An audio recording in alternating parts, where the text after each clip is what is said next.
Ecology ecosystem ecosystem भनेको चाहिँ के हो? इकोसिस्टम भनेको चाहिँ यस्तो कम्युनिटी हो in which life forms living organisms is in association with non living organisms. एउटा कुनै सर्टेन ठाउँमा एउटा लिभिङ अर्गानिजमहरू चाहिँ नन लिभिङ अर्गानिजमसँग इन्टरेक्ट गरेर बसेको कम्युनिटीलाई नै इकोसिस्टम भनिन्छ।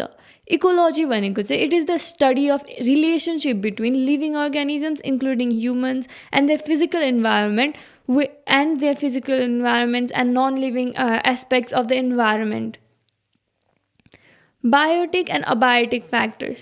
Biotic factors भनेको living ones living organisms in इकोसिस्टमलाई चाहिँ बायोटिक फ्याक्टर्स भनिन्छ भने अबायोटिक फ्याक्टर्स भनेको चाहिँ non living physical and chemical elements in इकोसिस्टमलाई चाहिँ अबायोटिक फ्याक्टर्स भनिन्छ।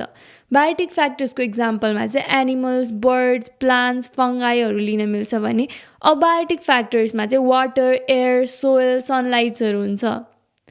बायोटिक कम्पोनेन्ट्समा चाहिँ अटोट्रफ्स, हेटेरोट्रफ्स, स्याप्रोट्रफ्सहरू पर्छ। अटोट्रफ्स भनेको चाहिँ कस्तो कम्पोनेन्ट हो? Autotrophs are called producers.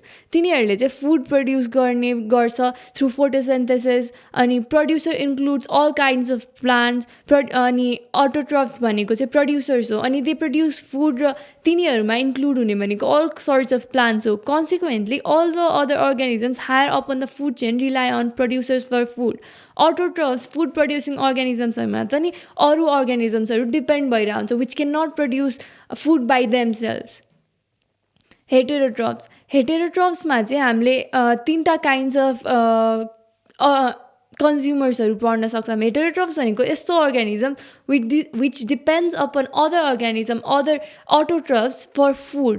र त्यस्तो काइन्ड अफ अर्गानिजम्सहरूलाई चाहिँ कन्ज्युमर्स पनि भनिन्छ। कन्ज्युमर्सको नि तिनवटा टाइप्स हुन्छ, चारवटा टाइप्स हुन्छ। Primary consumers, secondary consumers, tertiary consumer र क्वार्टरनरी कन्ज्युमर्स।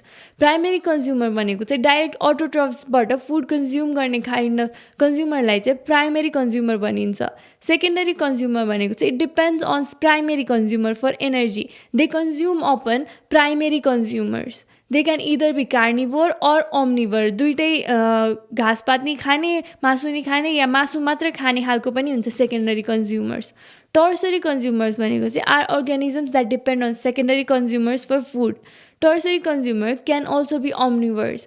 दुइटै घाँसपात खाने र मासु खाने पनि हुनसक्छ, दुइटै हुनसक्छ टर्सरी कन्ज्युमर्स। क्वार्टरनरी कन्ज्युमर भनेको they are present in some food chains. These organisms prey on tertiary consumers for energy.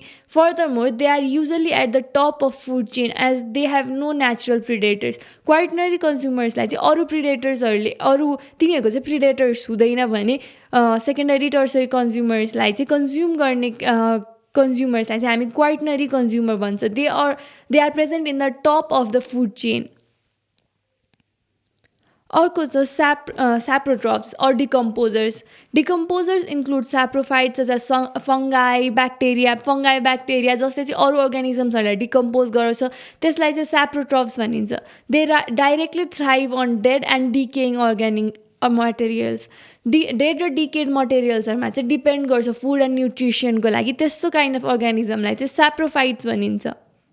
अर्को छ अबायोटिक। अब बायोटिक र अबायोटिकमा अबायोटिक कम्पोनेन्ट भनेको non living component of ecosystem.